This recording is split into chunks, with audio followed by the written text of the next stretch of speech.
S N സ്വാമി തിരക്കഥ എഴുതി K മധു സംവിധാനം ചെയ്ത ചിത്രമാണ് 20-ാം നൂറ്റാണ്ട്. 1987 മോഹൻലാൽ ആദ്യമായി സാഗർ എലിയാസ് ജാക്കി എന്ന കഥാപാത്രമായി എത്തിയ ചിത്രമാണിത്.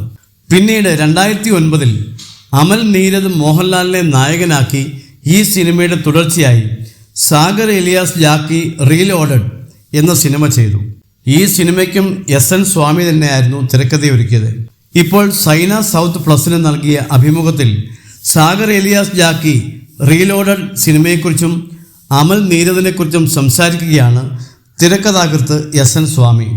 അമൽ നീരദിൻ്റെ സംവിധാനത്തിൽ ഞാൻ ഇടപെടാറില്ലെന്നും അയാൾ വലിയ എക്സ്പേർട്ടാണെന്നും അദ്ദേഹം പറഞ്ഞു. ഒരുപാട് ആളുകൾ സാഗർ എലിയാസ് ജാക്കിക്ക് 20-ാം നൂറ്റാണ്ടിൻ്റെ സ്മെൽ ഇല്ലെന്ന് പറഞ്ഞിരുന്നുവെന്നും താൻ ആ സിനിമ വേണ്ടെന്ന് പറഞ്ഞിരുന്നുവെന്നും എസ് എൻ സ്വാമി പറയുന്നു. അവർക്ക് പറ്റിയ കഥ കൊടുക്കുക എന്നല്ലാതെ ഡയറക്ഷൻ്റെ കാര്യത്തിൽ ഇടപെടാറില്ല. പിന്നെ എന്തെങ്കിലും ഉണ്ടെങ്കിൽ അമൽ എന്നോട് ചോദിക്കാറുണ്ട്, ഇങ്ങനെ മതിയോ, മാറ്റി ചെയ്യണോ എന്നൊക്കെ. അമൽ നീരദുമായി അങ്ങനെ തർക്കമൊന്നും ഉണ്ടായിട്ടില്ല. പക്ഷേ പ്രശ്നം എന്താണെന്ന് വെച്ചാൽ ഒരുപാട് ആളുകൾ 20-ാം നൂറ്റാണ്ടിൻ്റെ ആ സ്മെൽ സാഗർ എലിയാസ് ജാക്കിക്ക് ഇല്ലെന്ന് പറഞ്ഞു. ഞാൻ സത്യത്തിൽ ആ സിനിമ വേണ്ടെന്ന് പറഞ്ഞതാണ്. അമലിൻ്റെ നിർബന്ധമായിരുന്നു ആ കഥ. ജയിലിൽ പോയ ആളാണ് സാഗർ. മന്ത്രിയുടെ മകനെ ഓപ്പണായി എല്ലാവരുടെയും മുന്നിൽ വെച്ച് കൊന്നിട്ടാണ് ജയിലിൽ പോയത്.